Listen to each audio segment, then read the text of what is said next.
By the way, he's from a small country like ours, low population.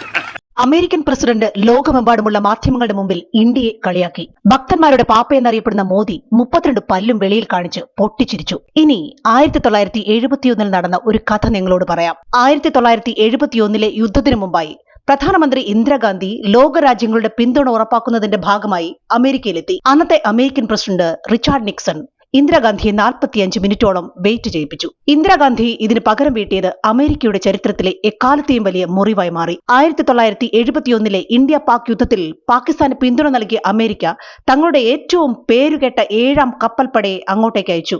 ഈ വിവരം ഇന്ദിരയുടെ കാതുകളിലെത്തിയപ്പോൾ അവർ പറഞ്ഞത് ഇങ്ങനെയാണ്: 7ാം കപ്പൽപ്പടയോ 70ാം കപ്പൽപ്പടയോ ഒന്നിനോടും ഇന്ത്യക്ക് പേടിയില്ല. അവരോട് പറഞ്ഞേക്കൂ, എവിടെ വരെ എത്തിയോ അവിടെ നിന്നുകൊള്ളാൻ. മുന്നോട്ട് ഒരു ചുവട് വെച്ചാൽ അറബിക്കടലിന്റെ ആഴങ്ങളിൽ അവർക്ക് അന്ത്യവിശ്രമം ഒരുക്കുമെന്ന്.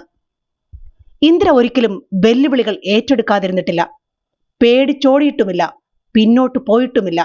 പകരം ഇന്ദിരാഗാന്ധി നേരെ സോവിയറ്റ് യൂണിയനുമായി സഖ്യം ചേർന്നു. ഫലമോ, അമേരിക്ക പിന്തുണ നൽകിയിട്ട് പോലും പാകിസ്ഥാനെ വെട്ടുമുറിച്ച് 2 തുണ്ടമാക്കി ഒരു തുണ്ടത്തെ ബംഗ്ലാദേശാക്കി മാറ്റി. ഇന്ത്യയുടെ ശക്തി ലോകരാജ്യങ്ങൾ അംഗീകരിച്ചു. ഇന്ന് PR വർക്കിലൂടെ ഭരണം നടത്തുന്ന ഭക്തന്മാരുടെ മോദി അമേരിക്കൻ പ്രസിഡന്റ് കളിയാക്കിയപ്പോൾ പൊട്ടിച്ചിരിക്കുന്നത് എങ്ങനെയാണെന്ന് നോക്കൂ.